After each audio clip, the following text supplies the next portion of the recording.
kelas kita di dalam doa. Silakan saudara buka doa Bapa Kami dalam bahasa Yunani di diktat saudara masing-masing.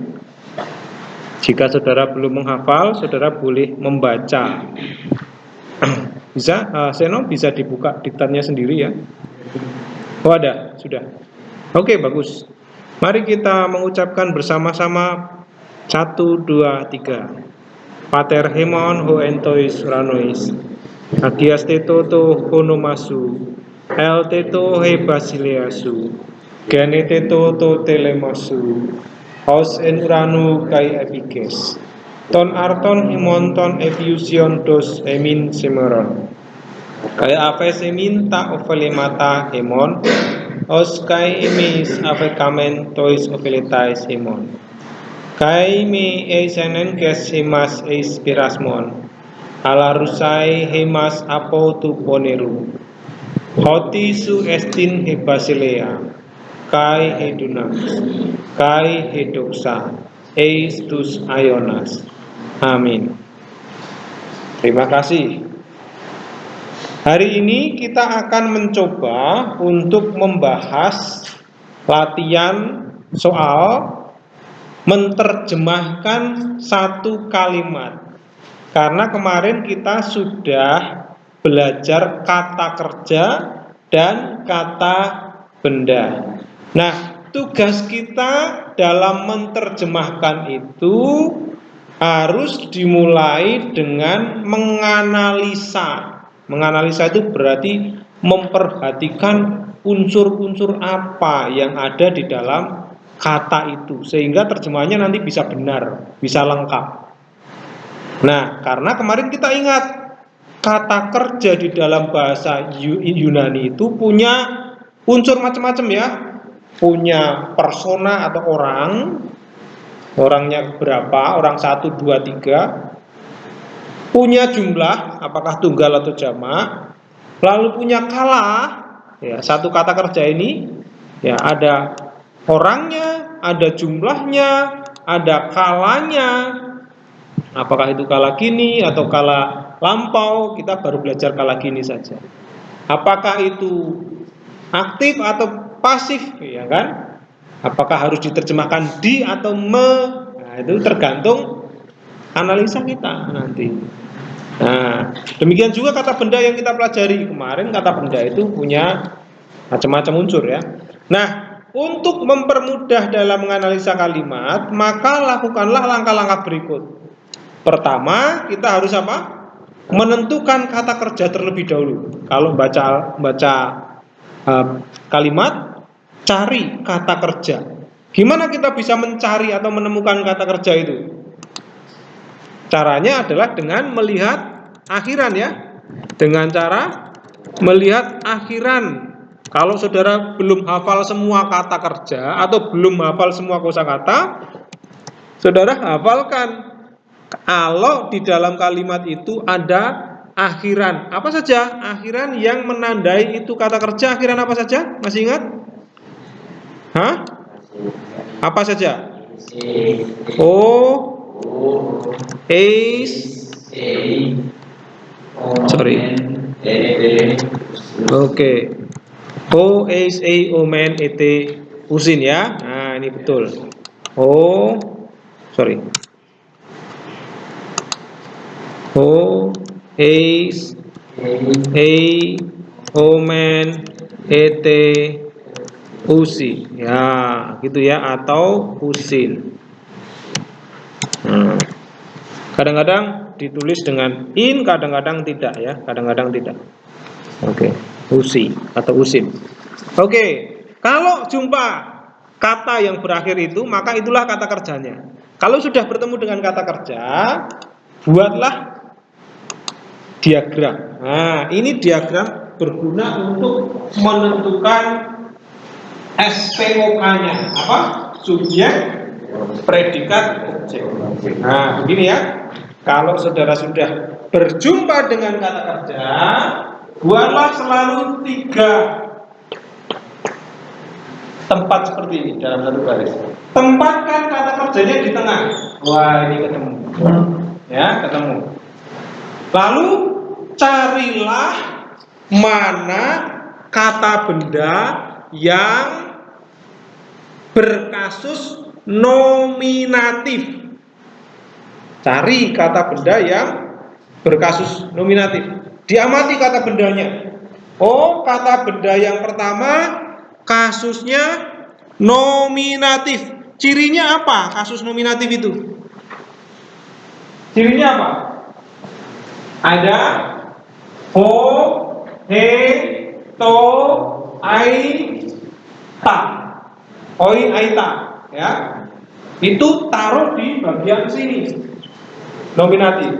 Kalau ada ho atau he atau to atau hoi, ai, ta. Nah, taruh di sini. Mengapa? Karena inilah subjeknya. Inilah predikatnya. Lalu kalau kita ketemu dengan kasus yang memiliki artikel ton, ten, to, tus, tas, tas, taruh di sini karena ini sebagai objek. Ini kasus akusasi. Misalnya di dalam kalimat itu, ini contoh. Harusnya kan kalimat itu subjek, predikat, objek gitu ya. Kadangkala subjeknya di sini, nggak masalah. Wah, nominatifnya kok di sini ya, di belakang ya. Tetap taruh di sini. Buat diagram taruh di depan. Oke? Nah, terus kalau berjumpa dengan tu, tes, tu, ton, ton, ton, taruh di mana itu genetik? Bisa di sini. Nah, pakai garis miring seperti ini ya. Boleh nggak begini? Boleh. Harus miring, itu namanya hubungan penjelas ya. Ini menjelaskan ini. Berarti di sini genetik. Ciri-cirinya tuh tes tuh dan sebagainya. Bisa juga di sini kalau memang lebih dekat dengan kata benda yang akusatif. Letaknya lebih dekat yang mana? Kalau ketemu datif taruhnya di sini. Menerangkan kata kerja. Nah itu dia. Jadi contoh dalam bahasa Indonesia, misalnya ini misalnya mahasiswa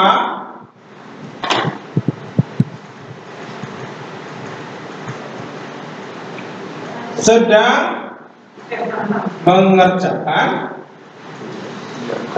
tugas apa? Dari dosen. Nah ini ya. Contohnya datifnya di dalam kelas. Nah, dari dosen ini pasti nanti akan menggunakan tu, ya kan? Taruh di sini. Ini sudah kita terjemahkan dari, ya kan? Kemarin kita belajar itu dari dosen. Nah, nggak mungkin dari dosennya itu taruh di sini. Bisa nggak? Mahasiswa dari dosen, bisa nggak? Nggak bisa. Dari dosen itu tugasnya, bukan mahasiswanya. Ya, sekalipun sama-sama tuh, tapi nggak bisa taruh di sini. Harus taruh di tempat yang paling dekat. Di dalam kelas, kok harus taruh di sini? Karena ini pasti akan menggunakan to, gitu ya. Karena jadi menerangkan kata kerja. Kalau saya tanya, siapa yang harus mengerjakan? Apa yang dikerjakan? Di mana dia mengerjakan? Nah, semuanya bisa. Kalau di mana dia mengerjakan? Dari dosen, benar nggak? Nggak cocok. Mengerjakan tugas dari mana? Dari dosen, cocok. Nah, begitu ya. Sebaliknya, apa yang harus dikerjakan? Tugas. Apa yang harus dilakukan mahasiswa? Mengerjakan tugas. Nah, gitu loh. Itu cocok. Ini namanya keterkaitan antara kata dengan kata. Ya, jadi pentingnya diagram seperti ini. Oke. Sekarang kita mau melihat contoh di sini ya, di dalam teks. Saudara bisa lihat Ho angelos lege logus tanatu tois anthropois. Yang pertama harus kita lakukan apa tadi? Menganalisa apa? Iya, menentukan kata kerjanya. Kata kerjanya di situ kita tahu apa? Lege, taruh di sini tengah. Lalu diamati apanya? Kata bendanya masing-masing. Wah, ketemu nih, ho angelos, taruh di bagian depan. Ketemu nih, ada logus loh. Logusnya nggak ada artikel. Tahu dari mana itu akusatif? Dari akhiran. Akhirannya sama dengan artikel, cuma dihilangi T-nya saja. Ya, taruh di sini. Nah, taruh di bagian akusatif. Lalu ada tanatu. Wah, ini juga nggak berartikel. Tahu dari mana itu genetif? Dari akhiran juga. Akhirannya tanatu. Kalau diberi artikel apa kira-kira artikelnya? Akhir artikelnya tu. Ya, kalau diberi artikel. Tois anthropois, kita lihat. Apa itu? Datif. Datif ya? Datif. Jadi ditaruh di sini. Maka seperti ini diagramnya. Malaikat itu sedang berkata kata-kata. Kenapa kok kita bisa terjemahkan kata-kata? Karena jama. Tahu dari mana jama? Ya dari analisa tadi Pak ya. Itulah pentingnya analisa. Coba kalau nggak kita analisa, kita paling cuma menerjemahkan kata, ya kan? Karena kita ingat kata logos. Logos itu kata atau firman. Harusnya apa? Kata-kata. Karena ini jama. Ya, ini jama. Itulah pentingnya menganalisa. Kita tahu ada antropos, orang-orang ya. Nah, tapi di sini kita bisa terjemahkan kepada. Tahu dari mana? Tahu dari kasusnya. Kasusnya itu datif. Tahu dari mana datif? Artikel lagi. Artikel datif itu bisa menunjukkan apa? Kasus. Maka harus terjemahkan kepada. Nah, itu dia. Jadi pentingnya menganalisa itu di situ. Contoh ini Tefri itu tak kasih ikan waktu makan, habis itu ternyata gatal-gatal, padahal ikan itu enak. Kenapa? Karena saya tidak tahu apa makanan yang membuat Tefri itu alergi, karena saya nggak pernah melakukan analisa, ya kan? Tapi kalau saya sudah menganalisa, oh Tefri itu saya tanya, kamu sukanya makan apa? Makan tempe, makan ikan suka enggak?